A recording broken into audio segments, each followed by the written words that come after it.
Comme si l'on se réveillait d'une crise de tétanie où tous nos membres auraient été secoués dans tous les sens.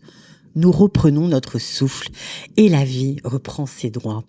Les jeunes veuves qui ont tant pleuré se remarient, souvent d'ailleurs avec des hommes jamais mariés, comme s'ils s'étaient réservés pour ces amours si particuliers. Et tous ensemble, nous accrochons un sourire à nos lèvres pour célébrer la vie et la joie de voir ces orphelins qui finalement auront de papa. Les morts sont encensés sous les roupottes, non pas pour honorer leur mémoire, parce que franchement ça se fait. Non, pas du tout.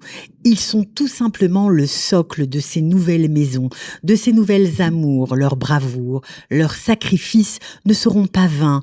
On ne les laissera jamais partir tout à fait. On les raconte, on les rappelle, on les aime. Ils veillent pour toujours. Quel peuple, quelle humanité, quelle force de savoir leur faire de la place. Ils ne seront pas oubliés ni remplacés. Ils seront toujours là. Uriel Cohen sera toujours dans le cœur de Hannah, Nachman Hertz dans le cœur de Johanna, Avi Goldberg dans celui de Rachel. Comme une forme de victoire intime, elle n'efface pas le passé ni le souvenir, mais elle célèbre la vie. Et cette force-là prend parfois des formes d'une simplicité désarmante. À Mispé Sderot, face au village du sud dévasté le 7 octobre, à seulement 17 km du kibboutz de Berry, un chariot à café vient d'ouvrir ses portes. Il s'appelle Café Chico, en mémoire du capitaine Shiloh Cohen, Chico pour ceux qui l'aimaient. Commandant de l'unité d'élite Chaldak tombé au combat le 7 octobre, un café, du tiramisu, des pizzas romaines, de la salade caprese. On pourrait sourire, on pourrait trouver ça presque trop simple face à l'immensité du deuil.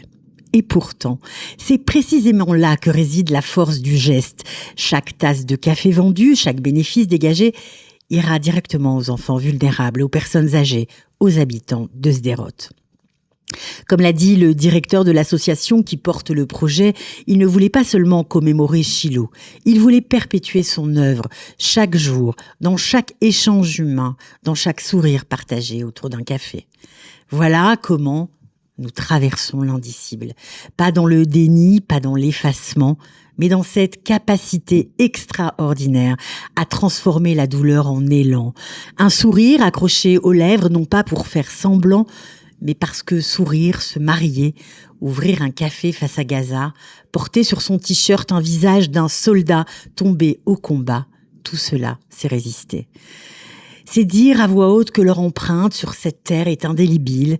Un peu de chaque soldat tombé vit désormais dans le cœur de chaque Israélien, dans le cœur de chaque Juif du monde.